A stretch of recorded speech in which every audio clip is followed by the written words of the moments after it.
Ahora sí, pues Antonio ya presentó un poco de, bueno, unas líneas de tu amplio currículum, así como también el título de esta presentación en este ciclo de conferencias de Llegaron los 12.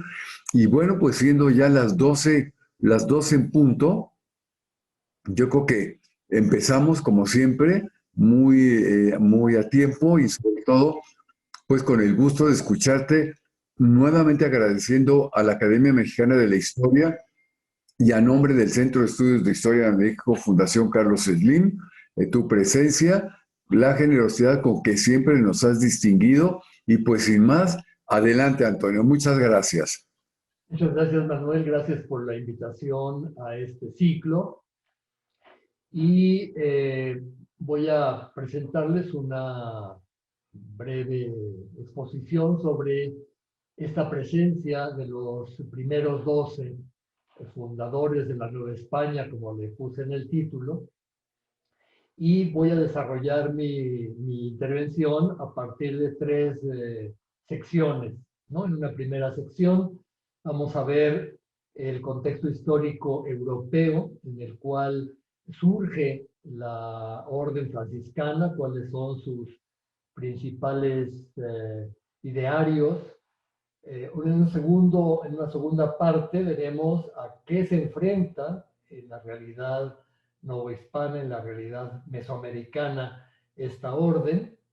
Y en un tercer espacio, en la tercera parte, veremos cómo esta presencia de los primeros 12 franciscanos se va a convertir en un emblema, en un símbolo de una edad dorada en la cual se inició la evangelización dentro de un contexto de luchas entre los religiosos y los obispos por el control de las parroquias de las doctrinas indígenas.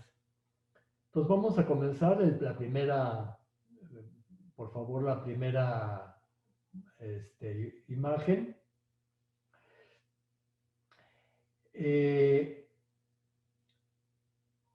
Como ustedes saben, la orden franciscana surge en una etapa, en el siglo XIII, de grandes cambios en el mundo occidental, ¿no? Estos cambios estuvieron relacionados con la expansión de la vida urbana, el acelerado proceso de expansión comercial que trajo consigo, por supuesto, la presencia de las cruzadas y sus contactos con Oriente. Y, por supuesto, también la formación de una nueva estructura eclesiástica, ¿no? En la consolidación del papado alrededor de papas juristas como Inocencio III y la necesidad que tiene el papado de imponer la presencia del obispo de Roma sobre pues toda Europa, ¿no? Y en especial frente a las nuevas monarquías que se estaban gestando en Castilla, en Aragón, en Portugal, en Francia y en Inglaterra, ¿no? Esta presencia del papado va a ser importantísima en la consolidación de las órdenes mendicantes, sobre todo de la Orden de San Francisco, por supuesto, y de la Orden de Santo Domingo, ¿no? Como nos interesa especialmente la Orden de San Francisco, vamos a ver cómo a partir de la presencia de San Francisco de Asís, con esta revolucionaria forma de ver la vida religiosa que adaptaba la idea monacal de una vida contemplativa, pero la adecuaba con la idea de una vida activa, de una pastoral misionera, ¿no? San Francisco de Asís, con esta novedosa visión, ¿no? Siendo un hombre laico, jamás fue consagrado sacerdote, ¿no? Se presentó ante el Papa Inocencio III para proponerle pues una especie de hermandad todavía no con la idea de una orden religiosa, sino de una hermandad cuya finalidad sería dar ejemplo de pobreza, ¿no? Alrededor de la idea evangélica de dejarlo todo y predicar a los pobres, ¿no? Por supuesto, esta idea original de San Francisco era bastante peligrosa para la iglesia porque hacía muy poco tiempo se había dado una serie de herejías alrededor del tema de la pobreza que criticaban a la iglesia por su riqueza. El peligro que había en que la idea de la pobreza evangélica derivara en la herejía fue el que llevó al papado a reformar esta primera regla que San Francisco había propuesto, y esta regla bulata, como se le llamaba, porque fue una regla autorizada por una bula de Inocencio III, fue la que finalmente organizó a la orden franciscana, ¿no? Bajo la estructura que había propuesto Santo Domingo de Guzmán para la orden dominica, ¿no? Es decir, una orden religiosa ya perfectamente bien establecida, con provinciales, con un general en Roma, con conventos, ¿no? Con una vida estructurada a partir de un orden, ¿no? La palabra orden religiosa tiene que ver con esto, ¿no? Y entonces la regla que tienen la famosa imagen del Giotto que representa al Papa Inocencio III entregando a San Francisco y a su comunidad la famosa regla mulata, adecuada la vida activa y la vida contemplativa, ¿no? Esta idea de eremitismo frente a la pastoral misionera, y le daba una vocación internacional como la tenía la Orden de Santo Domingo, ¿no? Y con ella se mitigaba también la idea de pobreza. Bueno, en estas dos imágenes que tenemos aquí, a la izquierda, vemos por un lado el ideal eremítico representado por, en este caso, por San Antonio Abad, ¿no?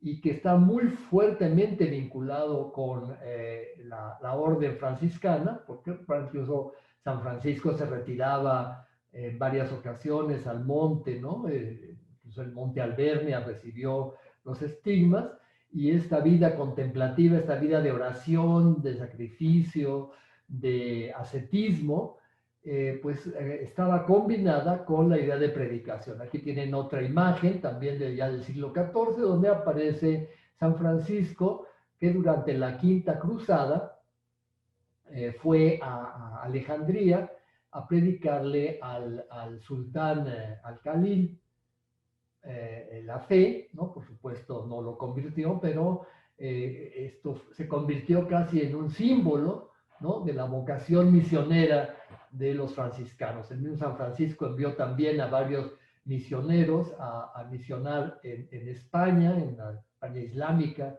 y en el norte de África, que fueron martirizados durante su proceso misional. Entonces, estos dos aspectos de la vida activa y la vida contemplativa serán fundamentales para entender el proceso de la orden también en Nueva España. La siguiente.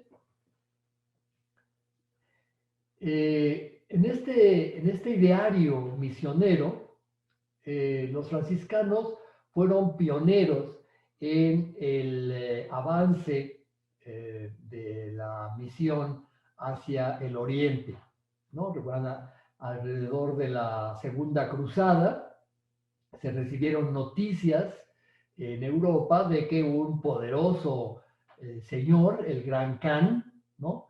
Ellos lo confundieron con el Preste Juan, este famoso mito, ¿no? De que el Preste Juan había sido evangelizado, o los antepasados del Preste Juan eran los Reyes Magos, no habían sido evangelizados por Santo Tomás de Aquín, Santo Tomás el apóstol de la India, y este mito, ¿no?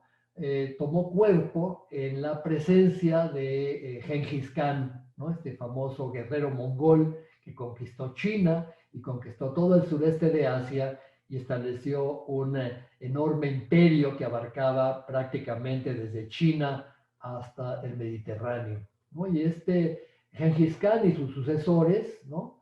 Odegai Khan y Kublai Khan, tuvieron una fuerte influencia en el mito de que en algún momento estos monarcas se iban a convertir al cristianismo y iban a ayudar a los cristianos de Occidente a conquistar Tierra Santa, es decir, a vencer a los musulmanes. Había la hipótesis, la idea de que Genghis Khan estaba buscando convertirse a alguna de las religiones universales en ese momento, ¿no? Que eran, por supuesto, el cristianismo, la religión islámica y el budismo, ¿no? Cuando los reyes y el papa en Occidente comenzaron a fantasear sobre la idea de la conversión, los primeros que enviaron a la conversión del Gran Khan fue a los franciscanos, ¿no? Luis IX, por ejemplo, rey de Francia, que había organizado la séptima y la octava cruzada, envió a este franciscano flamenco, Wilhelm von Rübruck, a que evangelizara a los mongoles. Tienen aquí en este mapa la ruta que siguió este franciscano en su recorrido hacia el oriente, ¿no? Ahí en la parte de arriba tienen también el inicio de su crónica, una crónica que se llamó Itinerarium, ¿no? Donde describía todo lo que había visto durante su recorrido. Por supuesto, describe la corte del Gran Khan y cómo no solamente los cristianos católicos de Occidente, sino muchos cristianos orientales también habían llegado a la corte junto con los musulmanes y los budistas, ¿no? Bueno, la obra de este personaje importantísimo del Wilhelm von Rübruck fue utilizada por su hermano de hábito, otro franciscano, Roger Bacon, en su Opus Maius, ¿no? Una enciclopedia sobre el mundo conocido, ¿no? Y fue muy importante para entender después, vamos a ver muchos de los elementos que los misioneros franciscanos en México trajeron consigo, ¿no? En el siglo XIV, en 1342, también los franciscanos tuvieron una fuerte presencia en Tierra Santa. Los turcos les concedieron allí la custodia del Santo Sepulcro y a partir de esta época, pues tuvieron también pues esta importante labor, ¿no? Como custodios del Santo Sepulcro, sobre todo para cuidar, para atender a los peregrinos cristianos que llegaban a Tierra Santa, ¿no? La siguiente imagen, vamos a ver cómo el segundo gran tema de la espiritualidad franciscana, junto con esta adecuación entre vida eremítica y vida misionera, fue el tema de la pobreza, ¿no? Tienen aquí en esta imagen los desposorios de San Francisco con la dama pobreza, ¿no? Un tema central dentro de la visión de la orden, fue digamos, el espíritu franciscano básicamente estuvo relacionado con esto, y este tema provocó la primera división dentro de la orden, ¿no? La orden franciscana, con una vocación básicamente de ejemplo de pobreza, pues no se había puesto a cuestionar sobre el tema de los estudios, que fue un tema fundamental para la orden dominica. Pero a partir de la presencia de Antonio de Padua, o Antonio de Lisboa, como se le llama a este santo, y de San Buenaventura, una de las figuras más connotadas de los franciscanos, se comenzaron a buscar dentro de la orden la presencia de estudios de teología, ¿no? Y los estudios trajeron como consecuencia, pues, que muchos de los franciscanos no pudieran ya seguir el voto de pobreza relacionado con la mendicidad, ¿no? No podían mendigar y estudiar al mismo tiempo y comenzaron a adquirirse.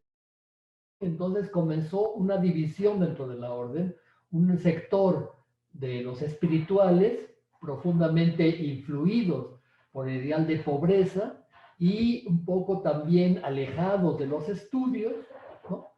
Frente a los conventuales que buscaban, por un lado, reforzar los estudios dentro de la orden, para lo cual necesitaban adquirir propiedades y por lo tanto sacrificar el ideario de pobreza, ¿no? Esta confrontación entre los espirituales, apegados más a la vida contemplativa, y los conventuales apegados más a la vida del estudio, pues fue uno de los grandes temas de la orden religiosa a lo largo de los siglos XIV y XV, ¿no? Vamos a ver la siguiente imagen, nos va a hablar del tercer factor que va a ser fundamental en la visión franciscana, que es el factor apocalíptico, ¿no?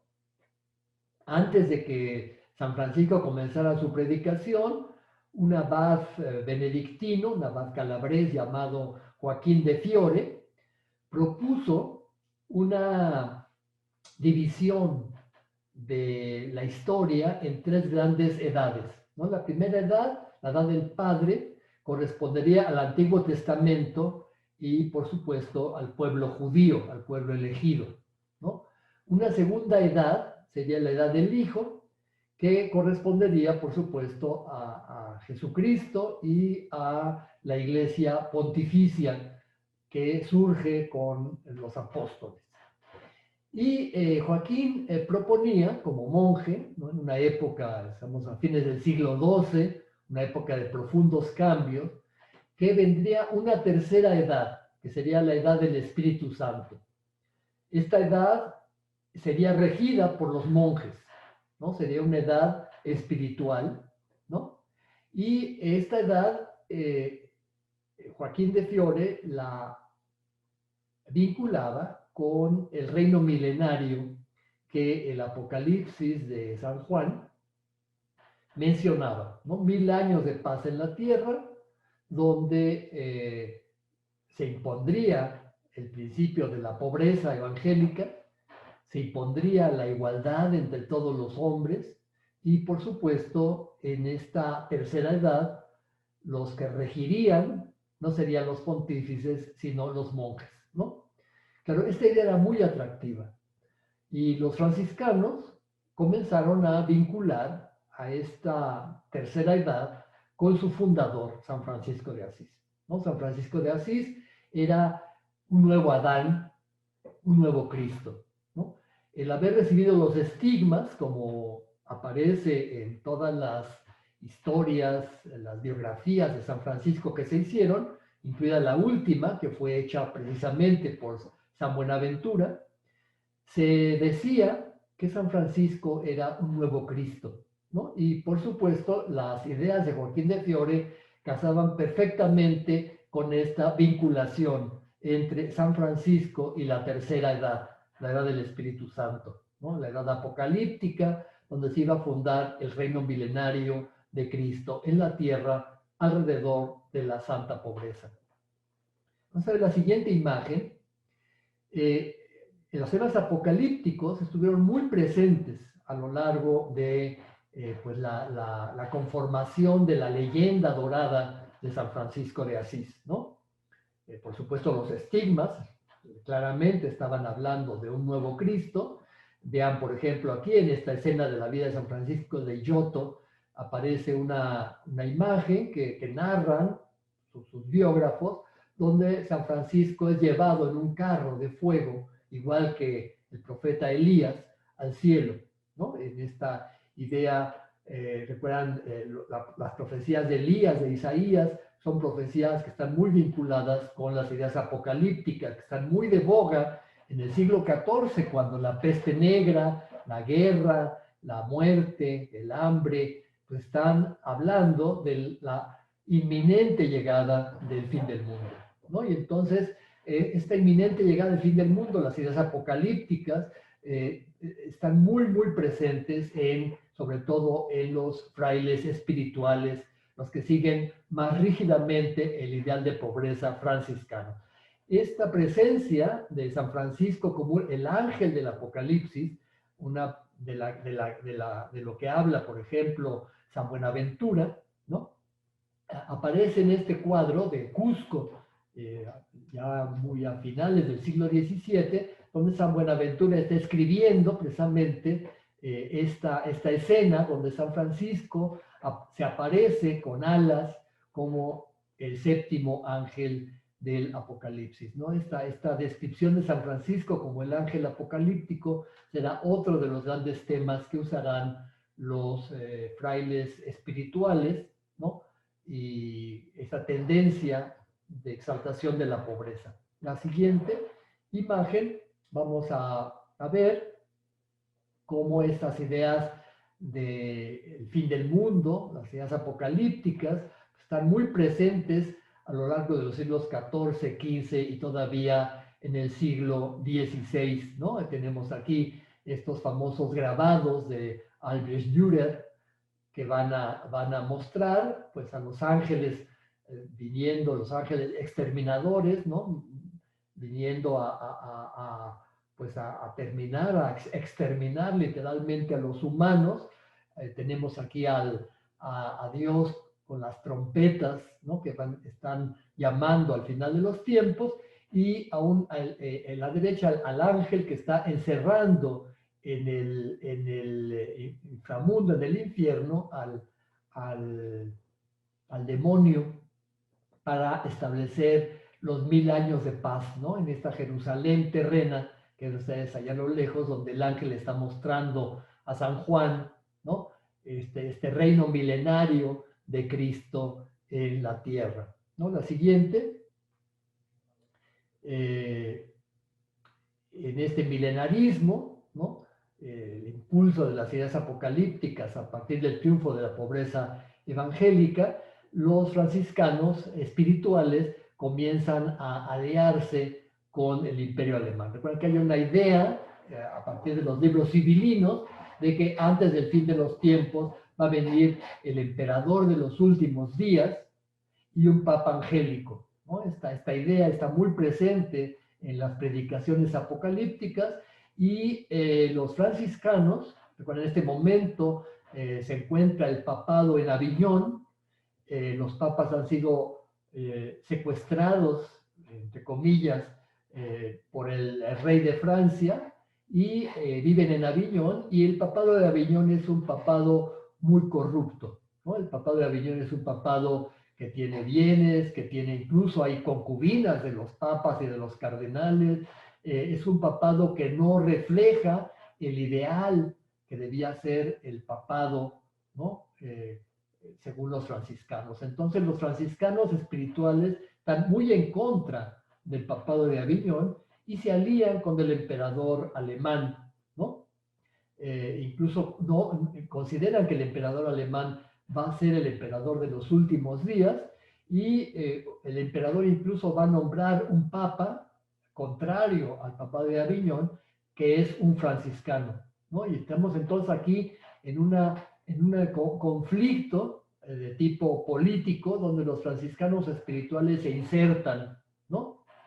Y el apoyo al imperio va a ser muy importante. Vamos a ver la siguiente imagen, ¿no? En la siguiente imagen vamos a ver cómo el papado de Aviñón, recuerdan, después hay una división, hay dos papas simultáneos, uno en Roma y otro en Aviñón, y finalmente en 1415 el papado regresa a Roma después del Concilio de Constanza, y se inicia una nueva etapa para la historia de la Iglesia, ¿no? En esa etapa se busca una reconfiguración de las órdenes religiosas, ¿no? Los antiguos espirituales se han asimilado, digamos, a una rama mucho menos estricta, que son los observantes, y durante este periodo pues, comienza a darse pues, una fuerte presencia de la reforma, ¿no? La reforma de las órdenes religiosas a favor del regreso al ideal evangélico primitivo, al ideal original de los fundadores de San Francisco, de Santo Domingo, y en este contexto es que comienza a darse también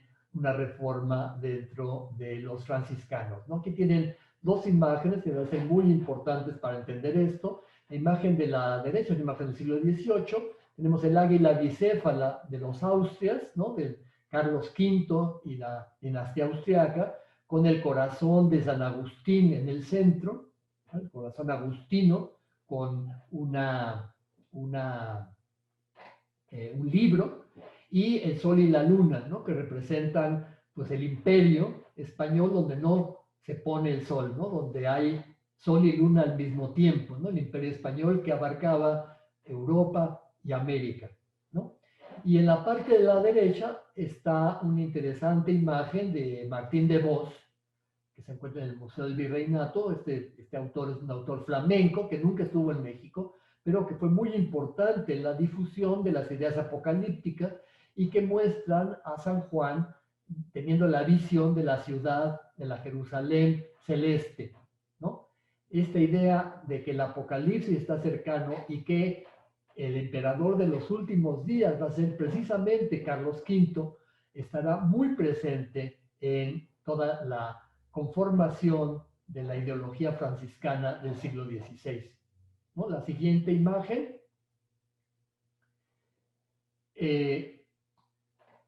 En la época de los Reyes Católicos, ahorita vamos a hablar un poco de esto después, se comenzó a realizar una reforma muy importante, que fue la reforma del Cardenal Cisneros, ¿no? En esa reforma se van a, digamos, a educar los primeros franciscanos que llegan a América.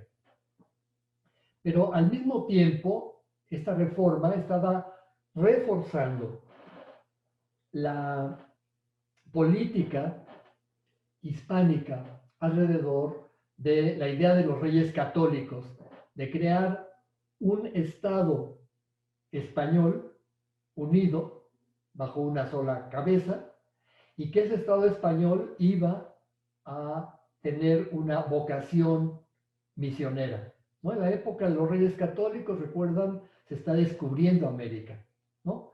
Pero no es sino su nieto, ¿no? El heredero de los Reyes Católicos, hijo de Juana, la hija de los Reyes Católicos, y de el emperador, el hijo del emperador de Alemania, ¿no?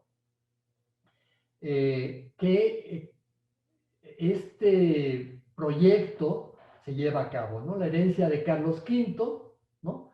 Esta herencia que abarca no solamente los estados, digamos, de la península ibérica, heredados de los reyes católicos, sino también todos los territorios que poseía el imperio austriaco, ¿no? Austria, el Tirol, la parte de Borgoña, los Países Bajos, Flandes, ¿no?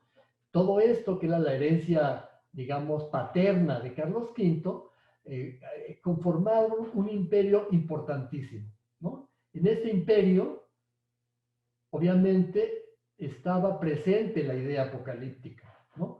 Las profecías civilinas del emperador de los últimos días estaban aquí muy, muy presentes, y los franciscanos, los dominicos, los jerónimos, que estaban muy cercanos a la corte de Carlos V y lo estuvieron a la corte de los Reyes Católicos, comenzaron a generar esta idea de que este imperio, donde no se ponía el sol, este imperio que acababa de conquistar el imperio azteca, y en 10 años después estaba conquistando el imperio inca, este enorme imperio que abarcaba territorios inconmensurables, iba a ser que impondría la fe católica en todo el planeta antes del final de los tiempos, ¿no? Esta idea del emperador de los últimos días era una idea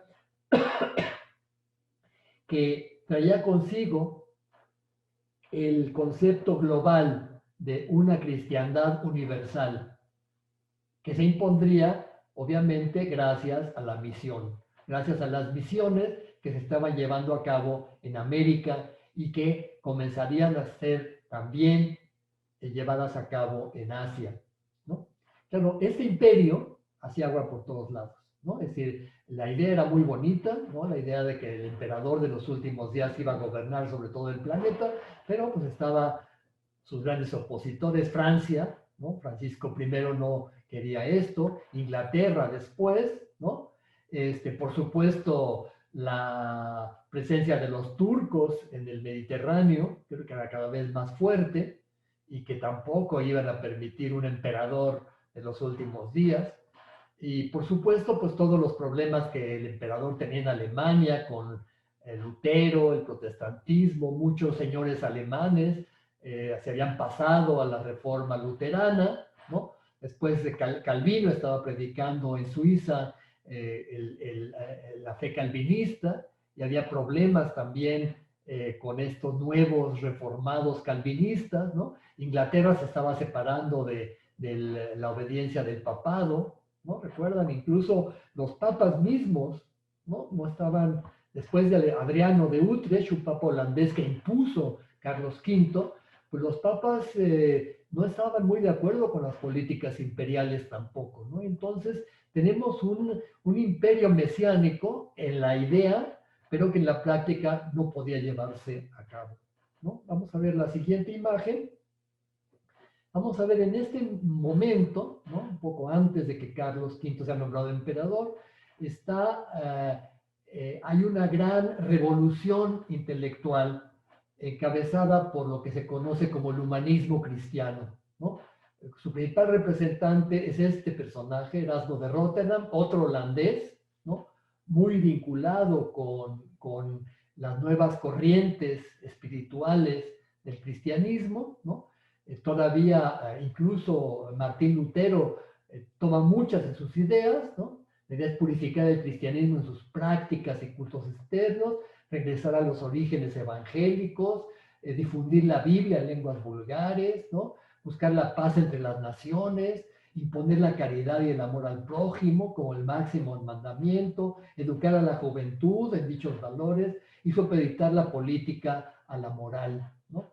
Todas estas ideas están inmersas en una gran cantidad de pensadores, no solamente en Erasmo, sino en muchos que están fuertemente vinculados con él, ¿no?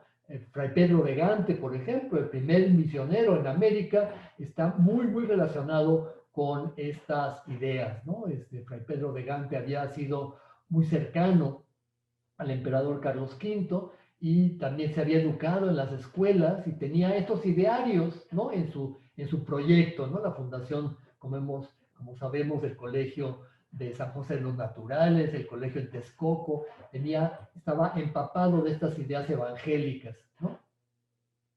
Y por supuesto, muchos pensadores en España, en Francia, en Inglaterra, ¿no? Estaban todavía fuertemente influidos por estas ideas, ¿no? En España, los hermanos Valdés, ¿no? Juan Luis Vives, ¿no?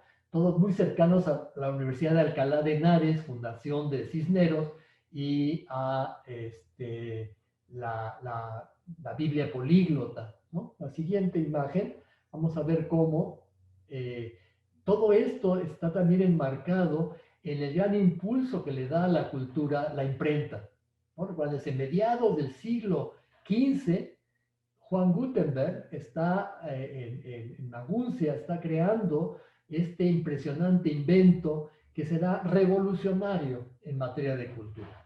La posibilidad de multiplicar los libros y de aumentar el número de lectores a muy bajos precios va a ser una revolución que va a transformar el mundo, ¿no? No podemos entender la reforma protestante, el descubrimiento de América, la implantación de los nuevos modelos culturales sin entender el gran impacto que tuvo la imprenta en todos estos ámbitos, ¿no? Políticos, económicos, sociales y culturales, ¿no?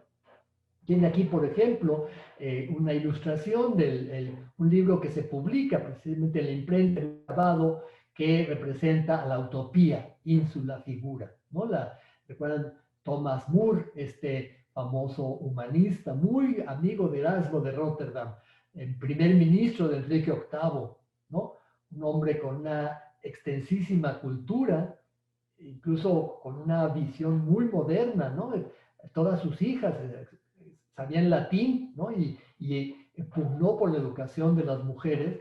Este hombre, Thomas More, escribió una obra que fue determinante para el futuro de la historia también en América, ¿no? La Utopía, ¿no? La Utopía era una isla en medio del Atlántico, cuyos habitantes se rigen por principios cristianos, ¿no?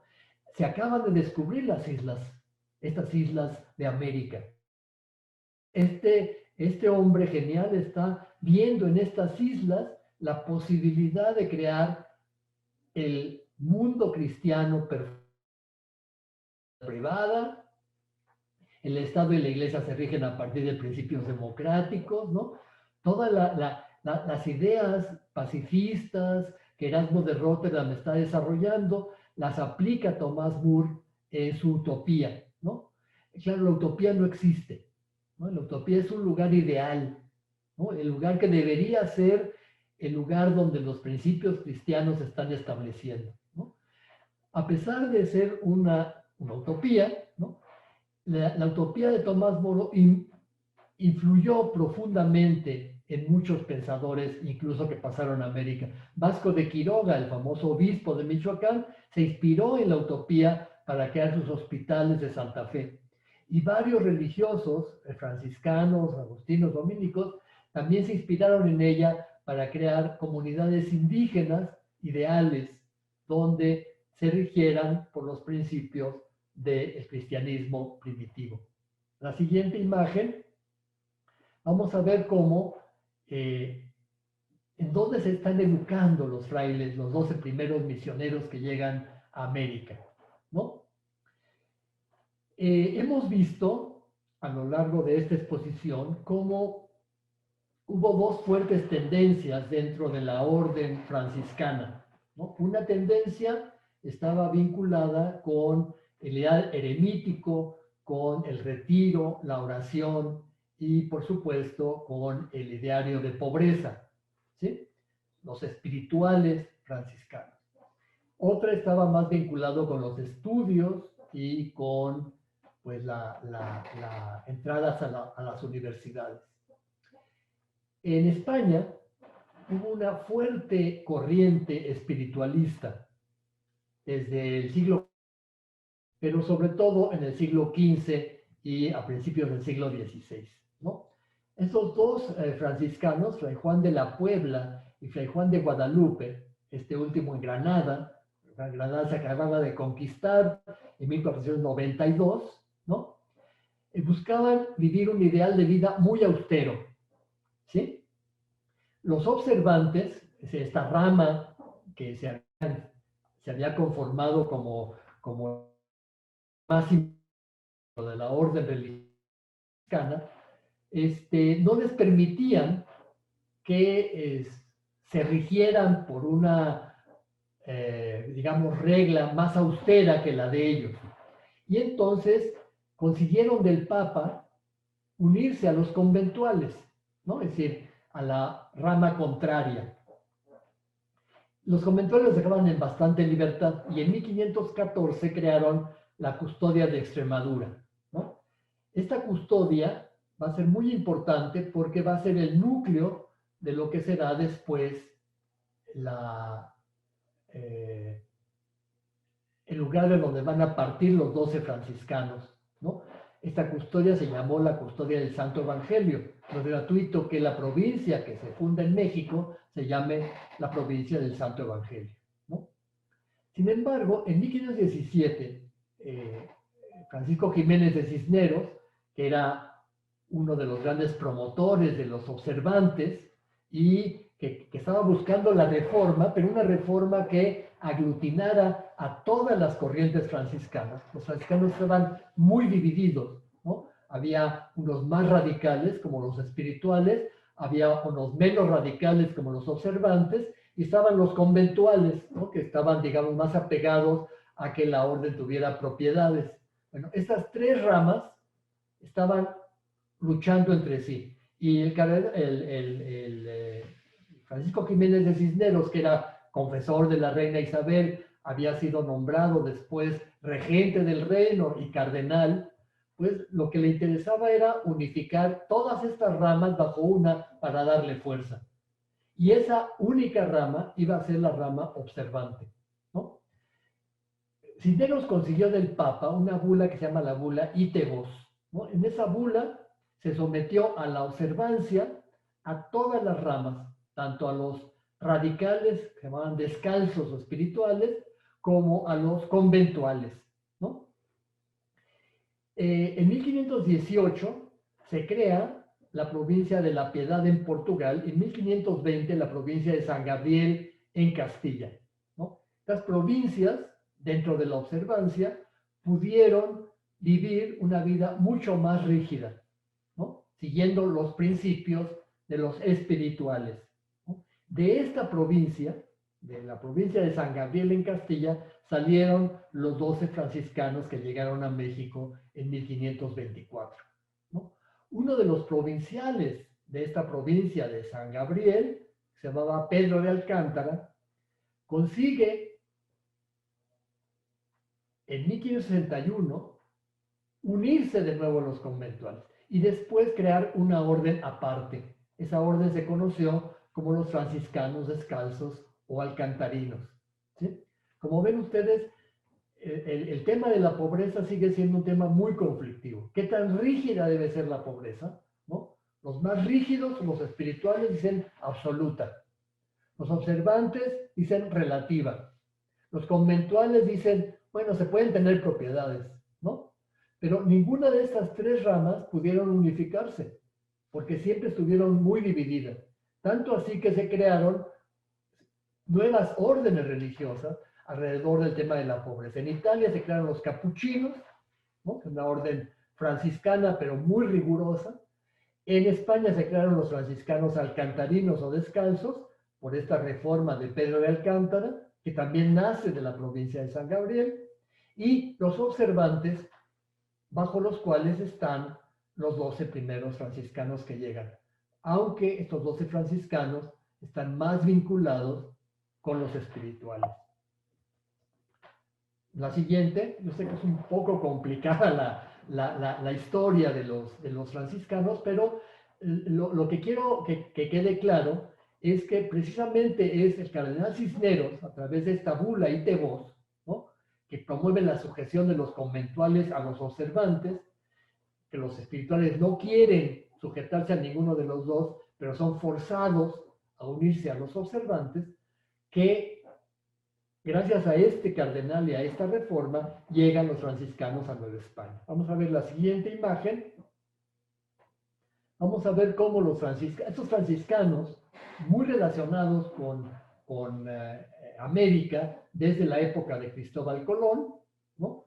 Estos franciscanos quieren regresar a la misión mongola, ¿no? Por eso apoyan a Colón, ¿no? Porque Colón dice, voy a llegar a Asia y voy a convertir al gran mongol, y después de convertir al gran mongol vamos a conquistar Jerusalén, ¿no? Pero los franciscanos influyen en la idea de Colón de pasar a Asia, ¿no? Fray Antonio de Marchena, Juan Pérez, son astrónomos, ¿no? Juan Pérez está muy cercano a la reina Isabel, participan en las capitulaciones de Santa Fe, son activos en las Islas Canarias, ¿no? Que es un paso fundamental para América, ¿no? Y en el segundo viaje de Colón llegan dos franciscanos franceses, Jean de Deul y Jean Cousin, ¿no? Enviados por el capítulo de Florencia, con un benedictino, y se enemistan con Colón. Con Bobadilla llegan otros franciscanos, Juan de Trasierra, Fray Juan de Robles, Fray Juan Ruiz, son enviados por Cisneros, ¿no? Y en 1505 se crea la provincia de Santa Cruz de Santo Domingo, ¿no? Es la llegada de los primeros comisarios generales con Nicolás de Obando, ¿no? Esta primera provincia franciscana en América, la provincia de Santa Cruz, será la base sobre la cual se creará después la provincia de México. Vamos a ver la siguiente imagen, ¿sí? Otro personaje fundamental, junto con el cardenal Cisneros, va a ser este personaje, Fray Francisco de los Ángeles Quiñones, ¿no? Quiñones fue muy cercano a Cisneros en toda la reforma que realizó de las órdenes religiosas, ¿no? Estuvo detrás de la creación de ese famoso experimento de Cumaná. Recuerdan que Fray Bartolomé de las Casas y otros frailes habían promovido en Venezuela, ¿no? Un lugar donde no hubiera conquista, donde no hubiera encomienda, donde los frailes fundaran misiones para conversión de los indios de manera pacífica, ¿no? Y en ese mismo año, 1516, cuando está fundando Cumaná, se publica la Utopía de Tomás Moro. ¿Se fijan? Todo está muy, muy vinculado, ¿no? Francisco de Quiñones, ¿no? Fue nombrado general ultramontano, ¿no? Es decir, comisario general, la orden religiosa franciscana tenía, como estaba muy extendida en toda Europa, tenía comisarios en Italia, en Francia, en España, ¿no? Y el comisario general ultramontano, que era el, digamos, el encargado de los asuntos españoles, era una autoridad muy importante y gracias a su participación como comisario fue nombrado general de la orden, ¿sí? Y en 1528 fue nombrado cardenal, aquí lo tenemos en esta imagen de abajo, ya como cardenal. Quiñones era muy cercano al emperador Carlos V y al papa holandés Adriano de Utrecht, que fue impuesto, como recuerdan, por el emperador Carlos V como papa, ¿no? Influyó en la emisión de la bula omnímoda. En 1522, el papa dio una bula que le daba poderes omnímodos a los franciscanos que estaban evangelizando en América, ¿no? Todavía, recuerden, no llegaban los franciscanos. En 22, el primer contingente franciscano llega en 23, ¿no? Esta bula se está dando en 22 y será fundamental para el futuro de las órdenes religiosas en América, porque con esta bula se exime a las órdenes religiosas de obedecer a los obispos, ¿no?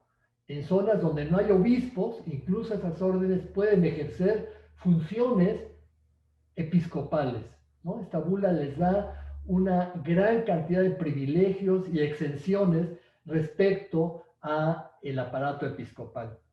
Entonces, este personaje estuvo muy relacionado con la emisión de la bula omnímoda, ¿no? En 1523, ¿no? Siendo comisario general, está organizando la misión de los 12, ¿no? Les da una instrucción y una obediencia, incluso él pensaba pasar con ellos, pero en ese momento es nombrado general de la orden y pues su carrera estaba ya destinada a ser un importante dirigente, pero estuvo detrás siempre de la misión americana, de la misión de los 12, ¿no? En estos dos importantísimos documentos, la instrucción y la obediencia, se puede notar el espíritu de pobreza y de misión que anima a estos 12 primeros franciscanos. Quiñones, por eso es un personaje fundamental en la historia de la orden en América. La siguiente imagen.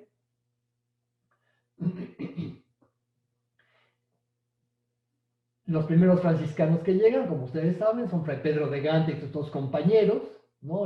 Fray Juan de Ahora y Fray Juan de Tecto, son flamencos, ¿no? Son enviados por el emperador Carlos V directamente, ¿no? El emperador Carlos V se había educado en Gante, ¿no?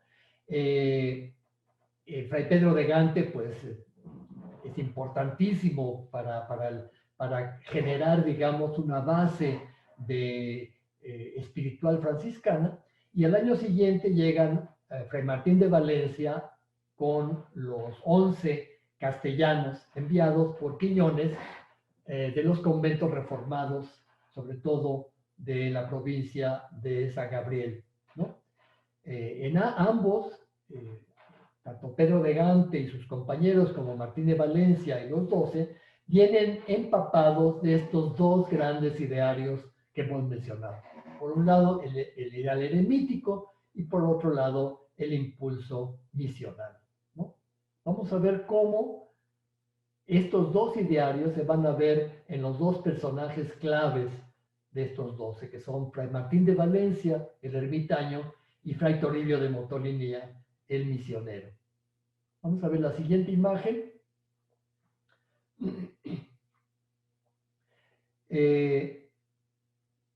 Fray Martín de Valencia llega con los 12, ¿no? Enviados por Quiñones, como hemos visto, ¿no? En un momento en el que Cortés está organizando la expedición a las Cigüeñas, ¿no? Cortés recibe a estos misioneros en un acto, digamos, muy teatral, ¿no? Se arrodilla frente a ellos, les da la autoridad que tiene, ¿no? Sobre los indios. Los 12 misioneros franciscanos vienen descalzos, han recorrido a pie desde Veracruz hasta México, ¿no? Los cronistas resaltan esta idea de pobreza y el contraste entre los misioneros y los conquistadores. Cortés los recibe y les da pues, toda la autoridad, y durante unos meses tiene contacto con ellos, ¿no? Cuando se va a las Cibueras, recuerdan esta expedición para castigar a Cristóbal de Olid, una expedición muy absurda, ¿no? Porque deja a la Nueva España en una situación muy crítica, ¿no? Cortés tiene muchos enemigos, hay muchos tan inconformes con su gobierno, la situación es caótica, ¿no? Y curiosamente, en este momento en el que Cortés está decidiendo la suerte futura de Nueva España, deja encargada la ciudad, ni más ni menos que a Fray Toribio de Motolinía. Esto nos lo narra Bernal Díaz del Castillo, ¿no? Es decir, Cortés ve a los franciscanos no solamente a los misioneros, sino un apoyo político, ¿no? Y va a ser muy importante esta decisión. ¿Por qué no elige a Fray Martín de Valencia, que era él la cabeza de la misión, ¿no?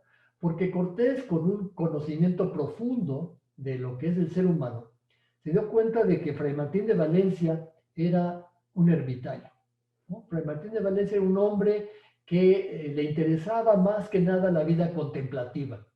Y lo que Cortés necesitaba era un hombre de acción, un hombre pragmático, un hombre que decidiera en problemas serios, tomara decisiones fundamentales y que tuviera un espíritu práctico. Y por eso escogió no al dirigente de la comunidad franciscana, sino a Fray Toribio de Benavente, ¿no?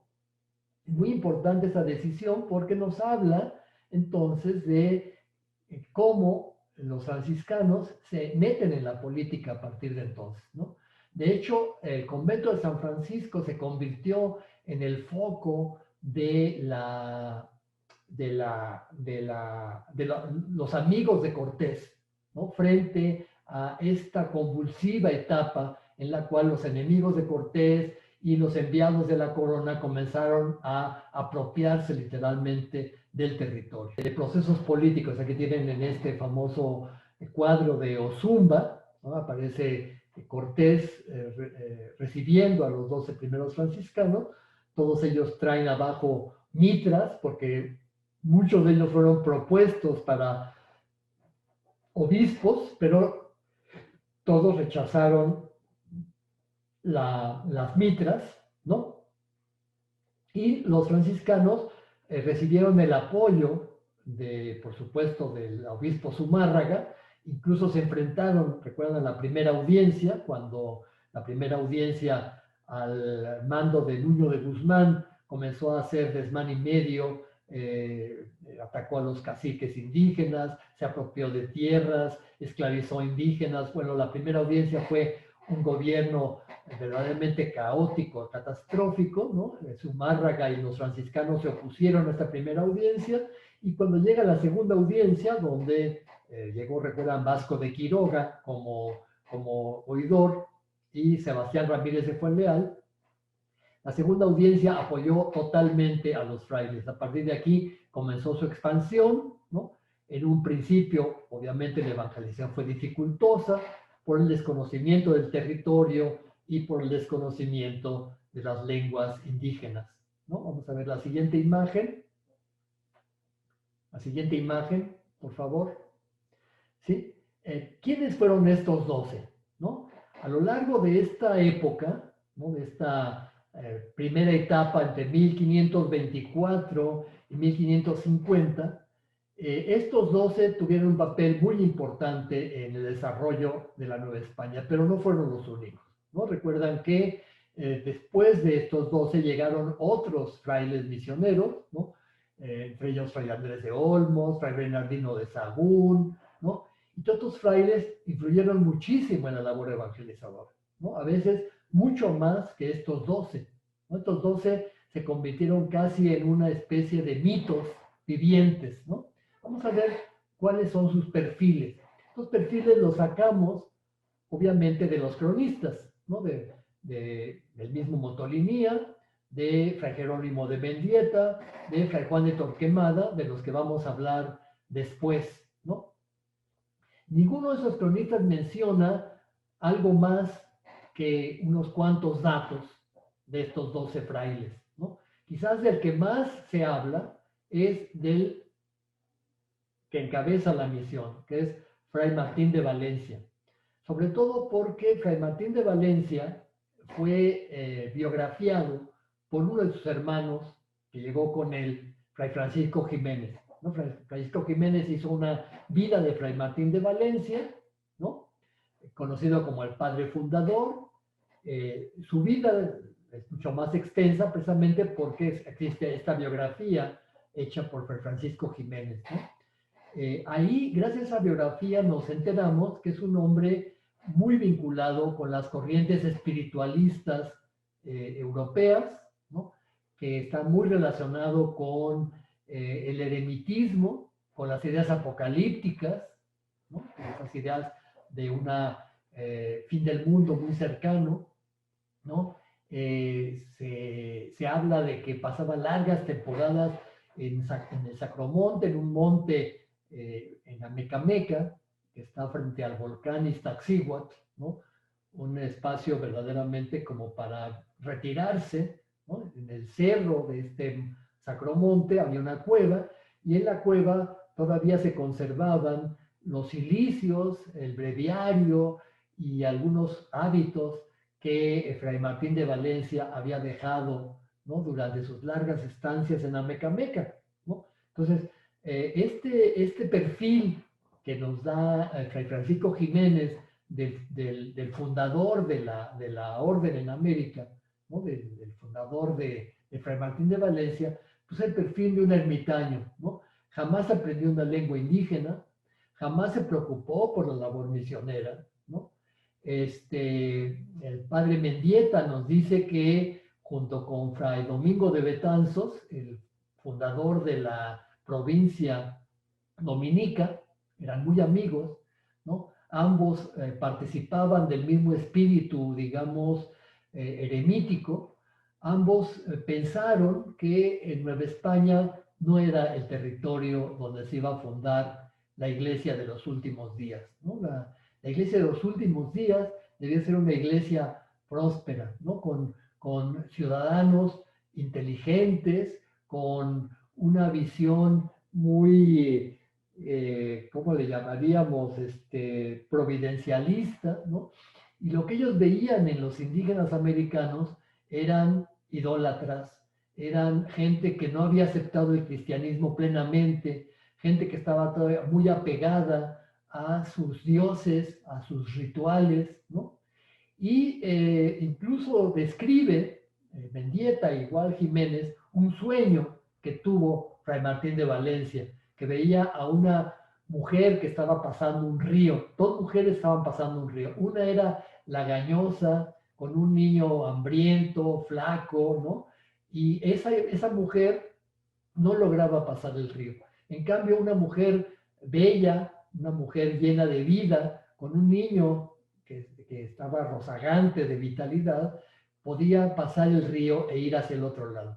Y la interpretación que le daban a estos sueños era que la mujer lagañosa, la mujer pobre, y era la mujer indígena, que era la representación de la iglesia de Nueva España. En cambio, la mujer próspera era la iglesia de China, ¿no? Y esto llevó a este fraile, junto con Mendoza, junto con Betanzos y junto con el obispo Zumárraga, esto posiblemente sea una narración totalmente mítica, a ir hacia las costas del Pacífico para buscar el paso hacia China y evangelizar a los mongoles, ¿no? Esta idea que viene, recuerdan, desde Röbrock, Bacon, los frailes de la Rábida, ¿no? Si la misión a China se iba a convertir en la gran misión, la iglesia china iba a ser la iglesia de los últimos días, ¿no? Esta visión tan negativa de la iglesia americana es la que va a marcar la visión de Fray Martín de Valencia. En cambio, otra era totalmente distinta, la visión que tenía Fray Toribio de Benavente Motolinía, ¿no? Benavente era fundador de pueblos, fue el fundador de Puebla, por ejemplo, viajó hasta Guatemala, ¿no? Fue cronista de la provincia, fue guardián en varios conventos, era un hombre de una extraordinaria actividad, comprometido con la misión, aprendió náhuatl, ¿no? Es un hombre que de veras está muy diferente a Fray Martín de Valencia, ¿no?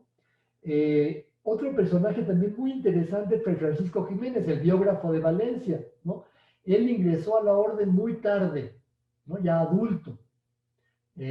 Fue canonista, es decir, tuvo estudios de derecho canónico, lo cual no era común entre los franciscanos, ¿no? Pasó a Nueva España como lego, incluso no como sacerdote, fue consagrado sacerdote acá en Nueva España, conoció la lengua náhuatl, es un vocabulario y un arte de ella, ¿no? Es otro hombre también muy comprometido con la misión, ¿no? Igual pasa con Fray Antonio de Ciudad Rodrigo.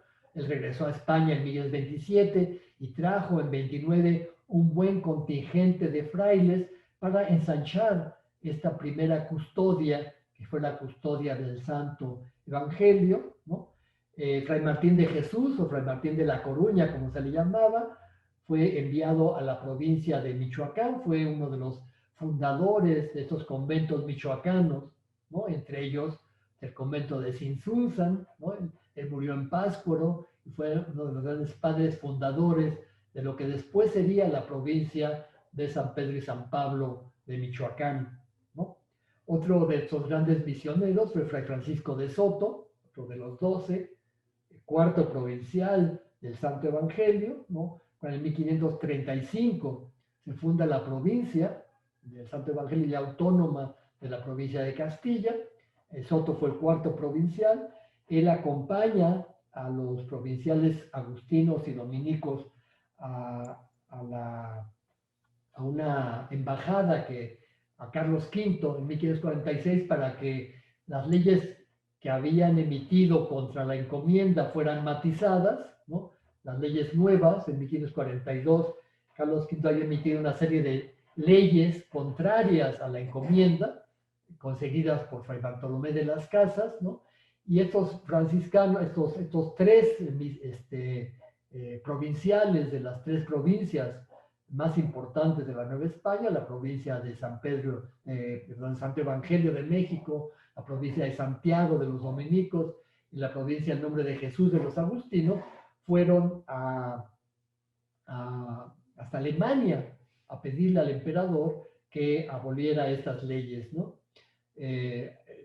Sin embargo, parece ser que Soto no estaba muy de acuerdo con esta abolición, ¿no? Los cronistas como Mendieta y Torquemada hablaron de que Soto incluso era un gran defensor de los indios, ¿no? Él muere un poco después, muere en 1551, abogando por la defensa de los indios contra los encomenderos. Vamos a ver la siguiente imagen, ¿no? O sea, los otros 6 franciscanos, Fray Juan Suárez o Juárez, ¿no? Y el hermano lego Fray Juan de Palos. Ellos murieron muy pronto, ¿no? murieron en una expedición que organizó Pánfilo de Narváez a la Florida. Esa expedición muy malhadada. Recuerdan, esta expedición fue en la que fue también Álvaro Núñez Cabeza de Vaca y otros fueron los únicos sobrevivientes de la expedición, ¿no? Él y sus 3 compañeros, pero Fray Juan Suárez y el lego Juan de Palos murieron de hambre en esa expedición a la Florida en 1528, ¿no? Entonces, Fray García Cisneros fue el primer provincial electo cuando en 1535 se crea la provincia del Santo Evangelio, independiente de la provincia de Castilla, ¿no? Durante su gobierno se crea el Colegio de Tlatelolco, se expande la orden a Puebla, ¿no? Se funda el convento de Puebla, ¿no? Pero murió antes de concluir su periodo, cuando se disponía a ir a España a solicitar ayuda. O sea, él vive apenas 10 años como misionero en Nueva España, ¿no? Fray Luis Fuenzalida fue el primero que predicó el náhuatl, pero estuvo muy poco tiempo en Nueva España, pues quiso pasar a África para morir como mártir, ¿no? Pedro de Alcántara, el provincial de San Gabriel II, se lo permitió y murió cuando regresaba a Nueva España. Fray Juan de Rivas, guardián en varios conventos, predicador en lengua náhuatl, fue uno de los fundadores de la frustrada provincia insulana, ¿no? Es un periodo muy interesante. Fray Juan de Escalona y Fray Juan de Rivas estaban organizando una, digamos, con un ideal eremítico en Nueva Galicia. Se retiraron con otros franciscanos a un lugar muy apartado para crear una provincia eremítica, ¿no? Muy parecida a la provincia de San Gabriel, ¿no? Se le llamó la Insulana porque el general de la orden en ese momento se apellidaba Insulano, ¿no? Y esa provincia pues, duró apenas un año, ¿no?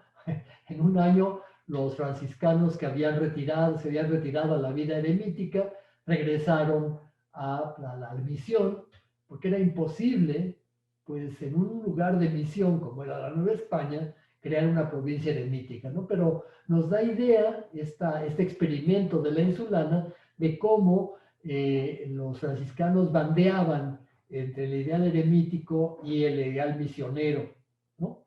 Y finalmente, Fray Andrés de Córdoba, que fue otro hermano lego, ¿no? Cuando los legos no tenían órdenes sacerdotales, aprendió náhuatl, predicó en Jalisco, y donde murió y fue enterrado, ¿no? Estos fueron los 12 primeros franciscanos que tienen aquí en una imagen que después vamos a ver del códice Azcatitlan, ¿no? Vamos a ver la siguiente imagen. ¿A qué se enfrentan estos religiosos, no?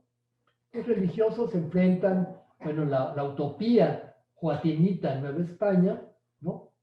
Representada por Fray Martín de Valencia, ¿no?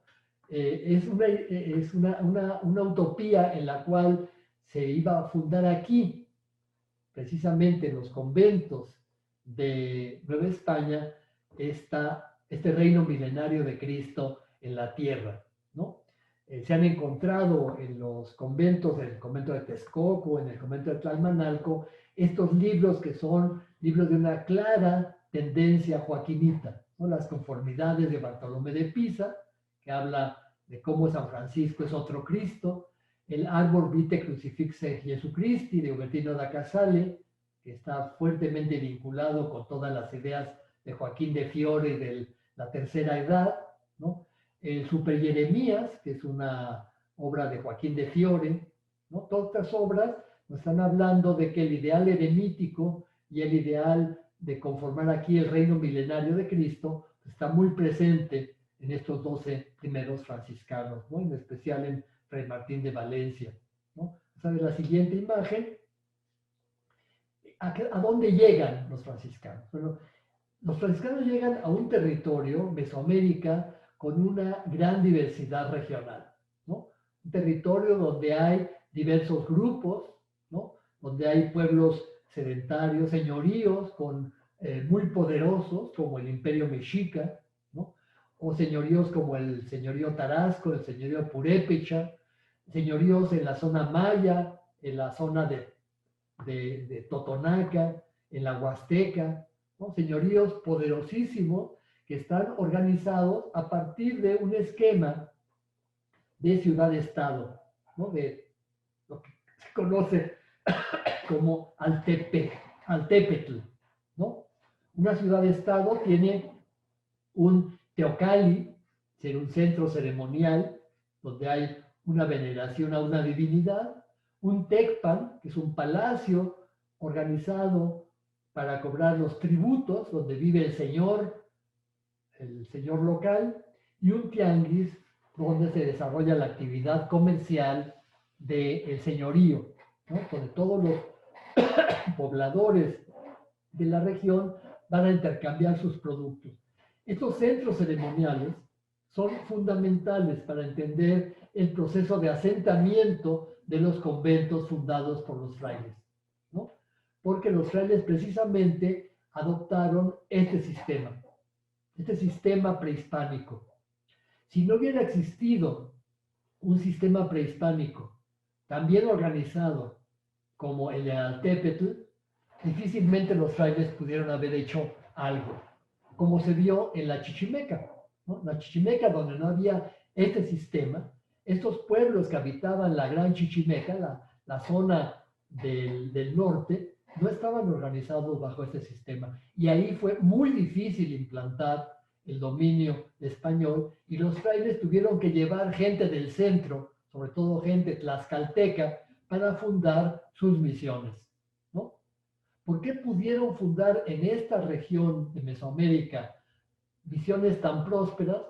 Pues precisamente porque aquí había señoríos establecidos con un sistema político y administrativo y social muy funcional, ¿no? Y los frailes supieron aprovechar ese sistema, ¿no? En el Imperio Mexica había 450 ciudades-estados. En toda Mesoamérica había 1500 señoríos y cacicazgos, ¿no? Estos señoríos funcionaban con un sistema tributario y un tributo que pagaban las comunidades agrícolas a los señores y a los sacerdotes, ¿no? En esos señoríos funcionaba el trabajo rotativo y comunitario, un trabajo que se llama el tequio, que organizaba la comunidad por cuadrillas que se distribuían el trabajo rotativo para construir, para llevar a cabo el cobro de los tributos, ¿no? La construcción de los conventos, de los templos, la congregación de los pueblos, todo esto se hizo gracias a la existencia previa de este sistema político, económico y social. Donde no existen esas instituciones, la conquista militar y la misión fueron muy dificultosas, ¿sí? Vamos a ver la siguiente. Aparecen aquí en algunos códices este sistema que se conoce como el Altepetl, ¿no? Aquí tienen el palacio, representado en este caso por este edificio con los chalchihuites, ¿no? El teocalli, representado por los dos templos, ¿no? El teocalli significa la casa del dios, y el tianguis, ¿no? Representado aquí por este círculo con el momoshli, que era una especie de centro del tianguis, donde generalmente se hacían ofrendas y donde los frailes llegaron muchas veces a predicar, los frailes llegaban a predicar precisamente al tianguis, ¿no? Y recuerdan estas, aquí está el Altepetl, significa agua, cerro, literalmente es el lugar del agua y del cerro. La siguiente. Los religiosos, los franciscanos, después los dominicos, los agustinos, fundan sus primeros conventos en los señoríos aliados de Cortés, ¿no? Machicatzin de Tlaxcala, Chizoyes de Texcoco, Tamanchuan de Sinsunza. Marcan sus estados misioneros en dichos territorios, ¿no? Es muy importante porque a partir de esos conventos es que los franciscanos comienzan a expandirse, ¿no? Tienen aquí, por ejemplo, el convento de Tlaxcala, ¿no? En una plano que se encuentra en el Códice Glasgow, el convento de Sinsunzan, en este Códice Beaumont, ¿no? Donde aparecen las yácatas, ¿no? Tienen aquí las yácatas, ¿no? Y el convento con la ciudad capital de los reyes tarascos, ¿no? Y toda la policía cristiana, es decir, la congregación de pueblos, la fundación de instituciones, de hospitales, de cofradías, de casas de comunidad, todo esto, la organización de los pueblos que se congregan, las diferentes villas aisladas, recuerdan, los frailes no podían predicar en estos centros ceremoniales porque estaban en los cerros, estaban bajar esos centros a los valles, ¿no? Y con la ayuda de los caciques, en esos valles se crearon las nuevas comunidades indígenas, ¿no? A partir de un trazado que tenía en su centro al convento y en la periferia los barrios, ¿no? Muchas comunidades quedaron como visitas y los frailes visitaban desde estas cabeceras las visitas, ¿sí? Pero a partir de esos centros, el cobro de tributos, el control de la mano de obra, todo esto se llevó a cabo a partir de esas congregaciones. Por eso los virreyes, Mendoza y Velasco, apoyan las congregaciones de pueblos y los frailes se convierten en agentes del imperio, ¿no? Porque estas comunidades no solamente sirven para la misión, sirven también para concentrar la mano de obra y los tributos de los indígenas, ¿sí? Cuando se imponen las leyes nuevas en 42, los primeros que apoyan a los encomenderos y a los caciques son precisamente los frailes, ¿no? Los frailes no están en contra de la encomienda, al contrario, están a favor de la encomienda, ¿no? Vamos a ver la siguiente imagen. Aquí tienen las fundaciones que realizan los franciscanos. Los frailes franciscanos se expanden sobre Michoacán a partir de Sinsunza, ¿no? Y son los primeros que salen hacia el norte, ¿no? En el centro están también alrededor de Tlaxcala. El Valle de Puebla, Tlaxcala es muy importante para los franciscanos, como pueden ustedes ver aquí en esta imagen, ¿no? Por supuesto, las fundaciones hacia el norte, ¿no? Hacia la zona de Tula, y las misiones que se fundan en la parte de los señoríos norteños, ¿no? Algunas misiones hacia el sur, como por ejemplo Cuernavaca, ¿no? Y sobre todo su importantísima área misional en Yucatán, mucho más tardía, ¿no? En la que también tuvieron una fuerte presencia los franciscanos. La siguiente imagen nos va a mostrar esta primera etapa, ¿no? En la que los primeros 12 vivieron y actuaron junto con, obviamente, otros que llegaron después, ¿no? Como hemos visto, Fray Francisco de Toral, Fray Diego de Landa, por supuesto, Fray Fernando de Sahagún, ¿no? Todos frailes actuaron en una etapa muy, muy importante de adaptación de la institución a la tierra de misión, ¿no? La fundación de conventos urbanos y rurales, se marcan las zonas de influencia de la orden, ¿no? Se crea la independencia de la provincia madre, ¿no? El capítulo general de Niza, se crea la provincia del Santo Evangelio, 1935, ¿no? Y se dan las primeras fragmentaciones provinciales, ¿no? La creación de la custodia de Michoacán, de la custodia de Yucatán, de la custodia de Guatemala, que después se convirtieron en provincias autónomas de la provincia madre del Santo Evangelio. Todo eso pasa en esta etapa, ¿no? Tienen un ejemplo de estas misiones fundadas por los franciscanos, el convento de San Martín en Huaquechula. La siguiente. Entre 1524, bueno, se expanden un montón de conventos, Texcoco, Tacuba, Chalco, Xochimilco, hacia el norte Tula, Tulancingo, hacia el sureste Tehuacán, Huaquechula, ¿no? Jilotepec, Querétaro, en el Bajío, ¿no? Y las fundaciones de Puebla, Guatemala, Mérida, Valladolid, Guadalajara, que serán las cabezas de las futuras provincias, ¿no? Vamos a ver la siguiente, ¿no? Estas son las primeras construcciones conventuales en trabajos arqueológicos que se han hecho, por ejemplo, en Huecotzingo, ¿no? Vamos a ver la siguiente imagen, ¿no?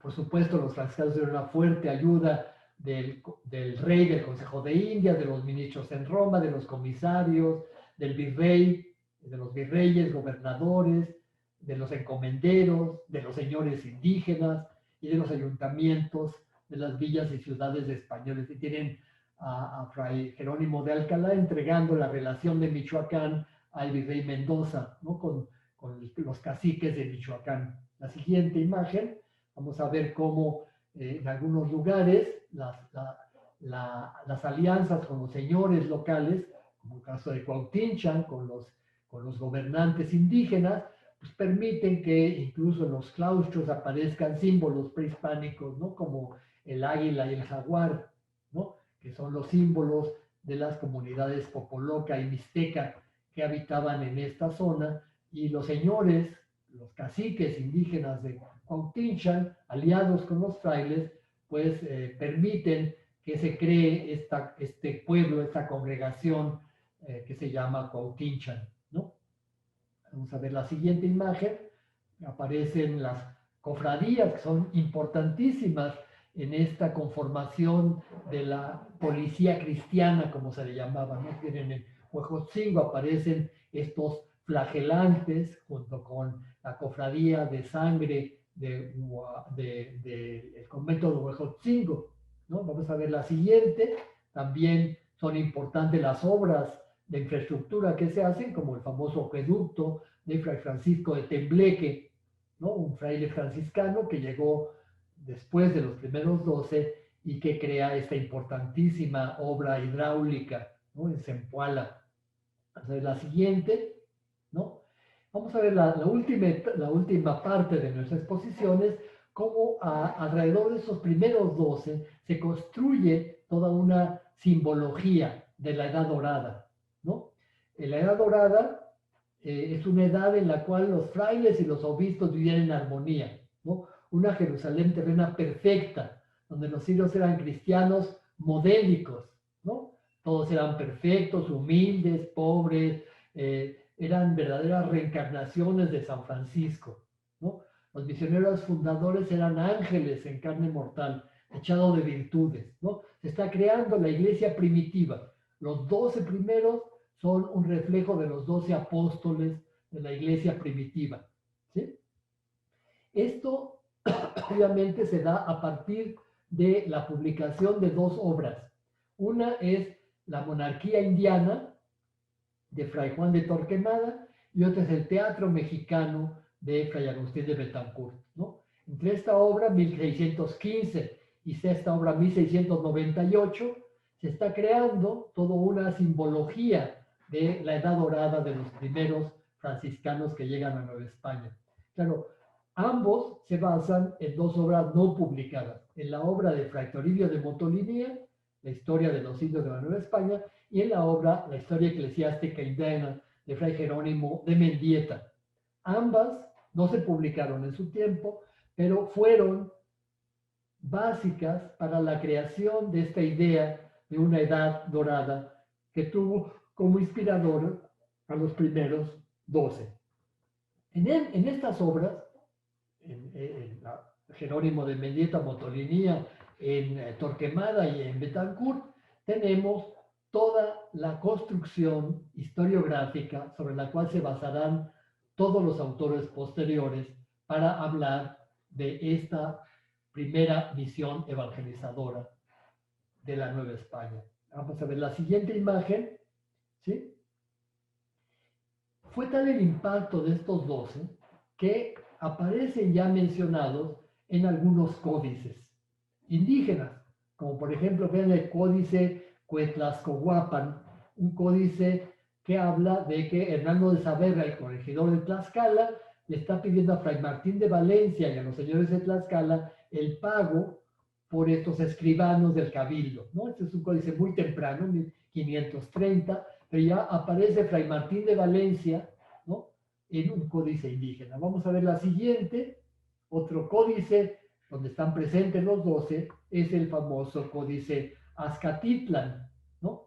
Aparecen los 12 representados con sus capuchas, ¿no? Un fraile franciscano bautizando y el famoso palo volador, ¿no? Con otros datos relacionados con la muerte de Cuauhtémoc, recuerden la expansión a las Cibueras, la subida y muerte del gobernador Andrés Montechultzin, ¿no? Que murió en la campaña de Culiacán, ¿no? Una campaña que llevó a Cabo de Guzmán. En fin, tenemos entonces la presencia de los franciscanos ya en los códices desde muy temprano. La siguiente imagen, en el Códice Glasgow, un códice que acompañaba a la relación de Tlaxcala de Diego Muñoz Camargo, aparecen los frailes vistiendo a los niños, a los jóvenes en Tlaxcala y generando pues estas comunidades monásticas, ¿no?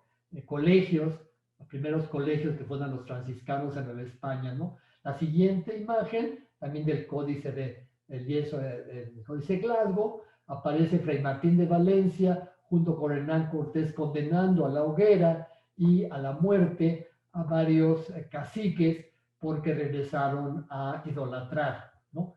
Este detalle nos lo muestra solamente el Códice Glasgow, ¿no? Por supuesto, las crónicas no hablan de esto, que es algo pues muy negativo, ¿no?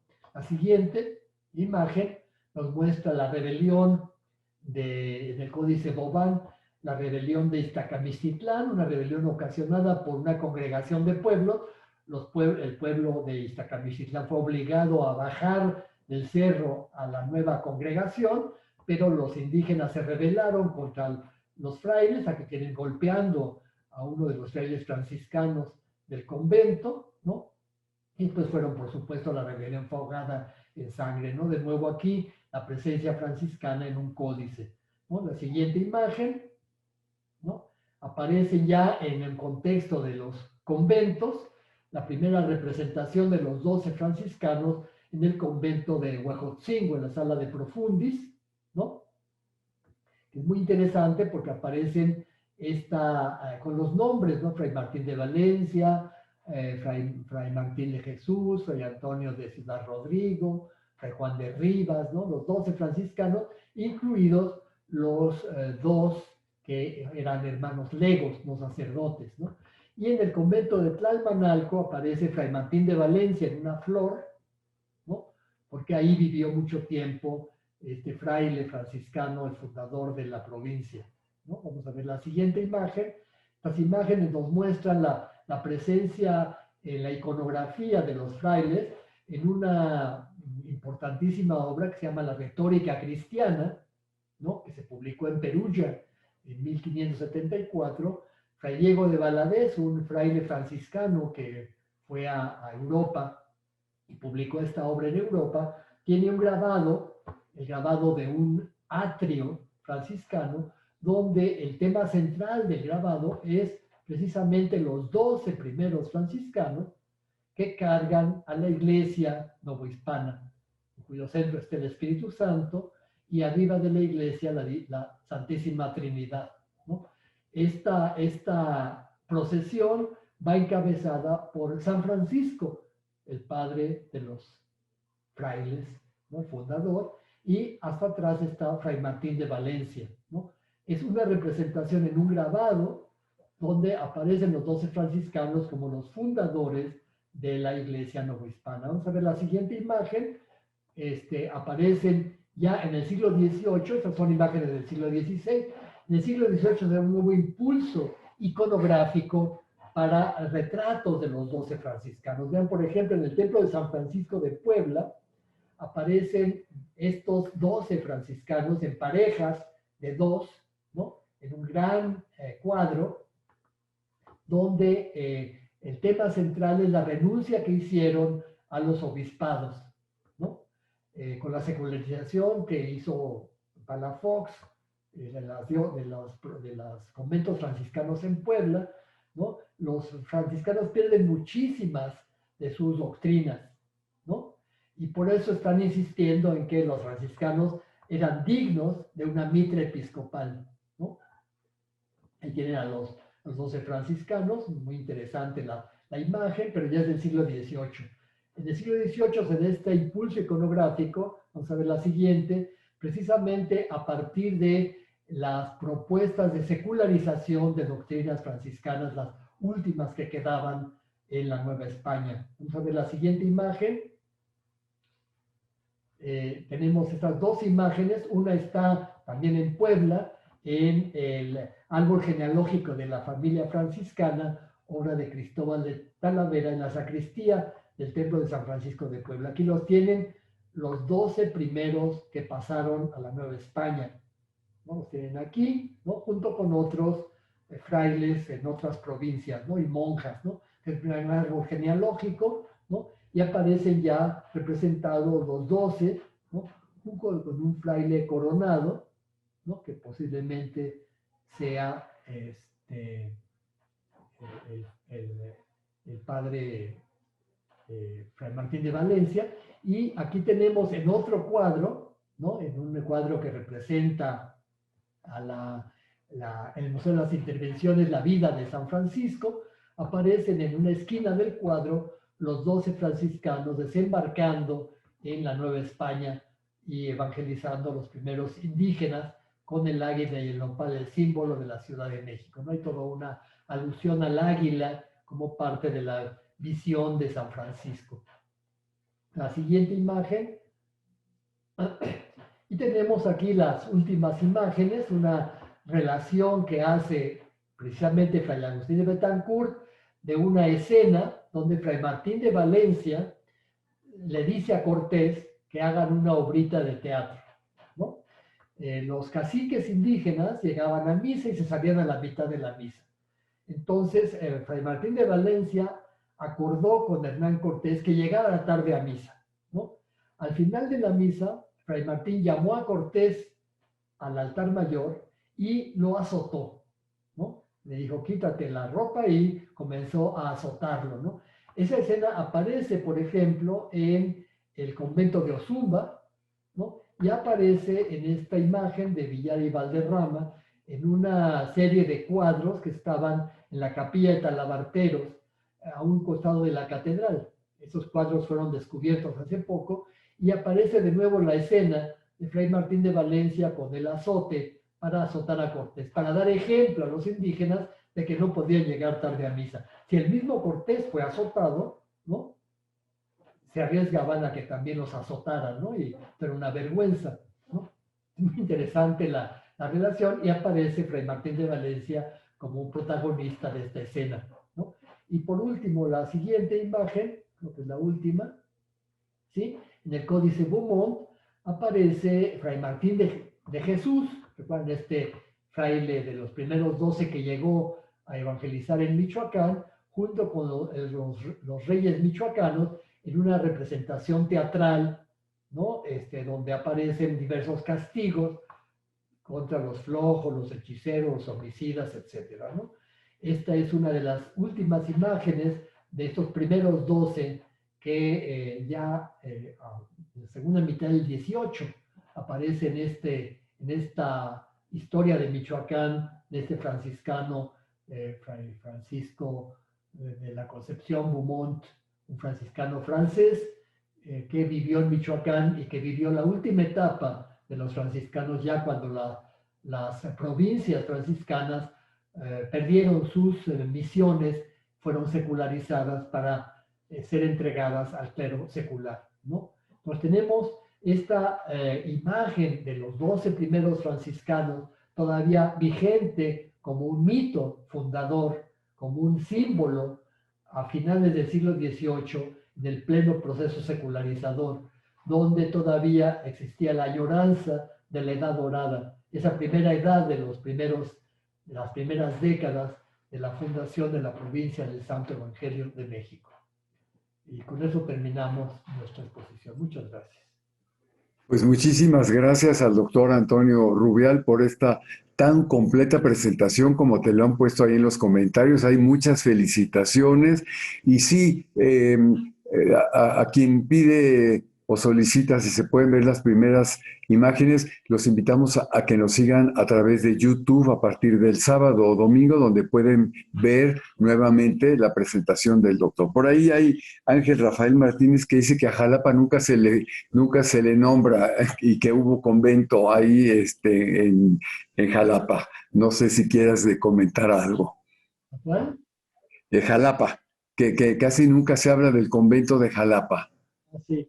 Bueno, el convento de Jalapa fue una fundación más tardía, pero sí Ah, era fundamental para el paso de Veracruz, ¿no? Los conventos fueron creados pues como conventos de tránsito ¿no? Para llegar a la Ciudad de México, entre Veracruz, Puebla y la Ciudad de México. Ah, bueno, respondido entonces, Ángel. Y luego también hay otra pregunta por ahí de Carlos Adolfo. Dice, ¿cuál es la relación entre el virrey y los miembros de la orden franciscana, en especial el caso de Antonio de Mendoza y Jerónimo de Alcalá? Sí, bueno, recuerdan que Michoacán era una zona muy problemática, porque prácticamente Michoacán se había convertido en una zona de control absoluto por parte de Vasco de Quiroga, el obispo. ¿Sí? El obispo Vasco de Quiroga había hecho de Michoacán pues casi su feudo propio, ¿no? Y Vasco de Quiroga tuvo muchas confrontaciones con Antonio de Mendoza, precisamente porque pues no quería, por ejemplo, que la capital del reino de Michoacán estuviera en Pátzcuaro. Antonio de Mendoza quería fundar una nueva ciudad de Michoacán en Guayangadeo, ¿no? De la actual Morelia. Vasco de Quiroga se opuso a esa fundación porque obviamente esa fundación competía con Pátzcuaro, que era la capital episcopal, ¿no? Y durante mucho tiempo ambas autoridades estuvieron en conflicto, ¿no? Claro, Vasco de Quiroga se vio muy afectado por este conflicto, sobre todo porque las órdenes religiosas, los franciscanos y los agustinos, que tenían misiones en Michoacán, se pusieron del lado del virrey, ¿no?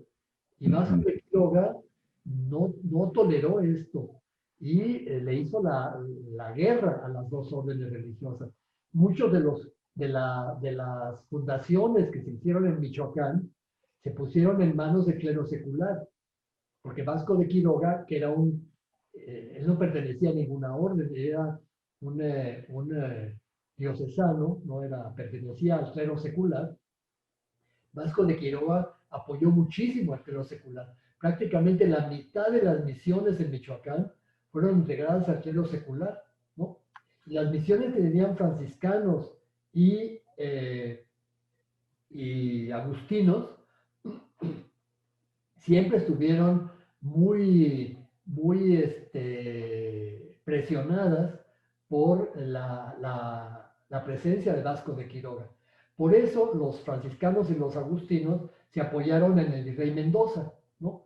Esta relación de Michoacán, que ahora sabemos fue obra de Jerónimo de Alcalá, pues es muestra de estos vínculos entre el virrey Mendoza y los franciscanos.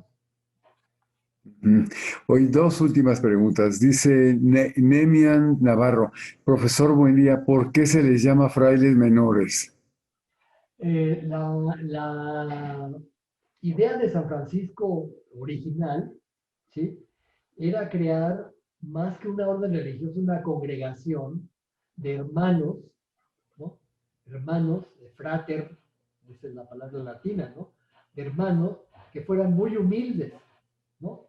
Que no fueran sacerdotes de ninguna manera, que fueran hermanitos que vivieran en comunidad, que predicaran con el ejemplo de la pobreza a los Claro. pobres, ¿no? Y que se llamaran así, ¿no? Los hermanos menores, ¿no? Los más pequeños de los hermanos de la comunidad, ¿no?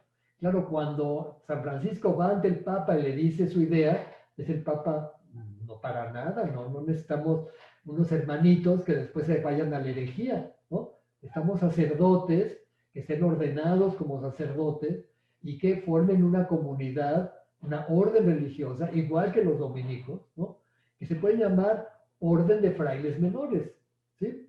Pero con sacerdotes y con una organización conventual, con conventos, con provinciales, con generales, igual que la orden dominica, ¿no?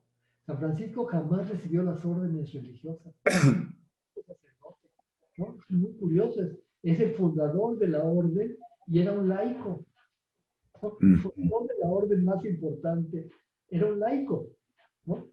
Y muere como laico, ¿no? mm, Entonces, esta idea de frailes menores es la idea original de San Francisco. mm. Muy bien. Dice, es la señora de Yania Meléndez, dice, soy terciaria franciscana con un hijo fraile. Estas conferencias toman gran relevancia. Muchas gracias. Y por ahí hay otra, digo, hay muchas, pero bueno, no podemos este, tener todo el tiempo, pero hay pregunta que, este, ¿cuál es la característica de la construcción de los conventos franciscanos? Las características arquitectónicas. Me parecen mucho todos los conventos. Los primeros conventos franciscanos son muy sobrios, ¿no? Son techados de madera o de paja, son construcciones muy humildes, ¿no? Los Ujú. conventos que nosotros conocemos ahora, ¿no? Ya son conventos de la segunda mitad del 16, son cuando ya la orden estaba sentada, ya tenían mano de obra y tenían ya otros idearios, que no fueron los idearios originales, ¿no? Estamos hablando de la primera etapa, pero estos conventos son de la segunda etapa, ya cuando la orden religiosa franciscana comienza a tener pues, más riqueza, comienza a tener más prestigio, ¿no? Y esos son los conventos que nos quedan. Y se parecen mucho a los conventos dominicos o a los conventos agustinos. No hay una gran diferencia entre estas construcciones, ¿no? Sí, dice Genaro Ocio, bueno, dice, qué conferencia tan detallada, llevada desde la generalidad, etcétera. ¿Tendrá el nombre de los frailes franciscanos que acompañaron a Nuño de Guzmán en su conquista y establecimientos de la Nueva Galicia, particularmente en Culiacán? Este, no creo que haya habido en este momento franciscanos en esa primera expedición, ¿eh? Los franciscanos al norte fueron más tarde. Los franciscanos a Jalisco fueron ya en la etapa en la que ya se había asentado en Michoacán, ¿no? La fundación en Guadalajara, por ejemplo, fue promovida por el obispo Pedro de Ayala, que era franciscano, ¿sí? Estas expediciones más bien son, no creo que haya ni llegado con Nuño de Guzmán ninguna expedición, ¿no? Porque Nuño de Guzmán no quería mucho a los franciscanos, se habían opuesto a él durante mucho tiempo. Ujú. Sí. Bueno, otra, si es que tienes un poquito de tiempo todavía, este, que dice, ¿cuál es la importancia de los franciscanos en Oaxaca, aparte de los dominicos que predominaron en la mayoría del territorio? No hay franciscanos. El primer convento franciscano que se funda en la ciudad de Antequera es de franciscanos descalzos, precisamente de la otra rama de la orden. No, Ajá, no ya. se funda, como es una zona monopolizada por los dominicos, ¿sí? Los franciscanos ahí no tienen injerencia. En Oaxaca no tienen injerencia. En Guatemala y en Yucatán sí, pero en Oaxaca no hay fundaciones franciscanas, estos franciscanos calzados que se llaman, ¿no? Sí. Pues Antonio, muchísimas gracias por tu tan interesante conferencia. Yo creo que esto, bueno, nos da una síntesis, pues, de estos 12 primeros franciscanos que llegaron, pero los antecedentes que también son muy importantes, ¿no? Los antecedentes europeos. Y bueno, pues aprendimos muchísimo a nombre del Centro de Estudios de Historia de México, Fundación Carlos Slim y de la Academia Mexicana de la Historia. Pues te damos las gracias por tu tiempo, la preparación de tan interesante y sobre todo el PowerPoint que por ahí comentan que si pueden ver unas imágenes, pues vean nuevamente la conferencia en YouTube a partir del sábado o el domingo para que puedan revisar estas imágenes, ¿no? Tienes muchos comentarios, muchas felicitaciones, digo que por ahí los puedes estar viendo más o menos, ¿verdad? Y bueno, pues te invitamos próximamente a otra conferencia porque además de que eres muy taquillero, porque tuviste más de 200 asistentes a tu conferencia, lo cual nos da muchísimo gusto y siempre eres una excelente referencia para estos estudios. Muchas gracias, Antonio, muchas gracias a los más de 200 que nos siguieron y nos vemos en la próxima conferencia el próximo miércoles. Muchas gracias. Hasta pronto.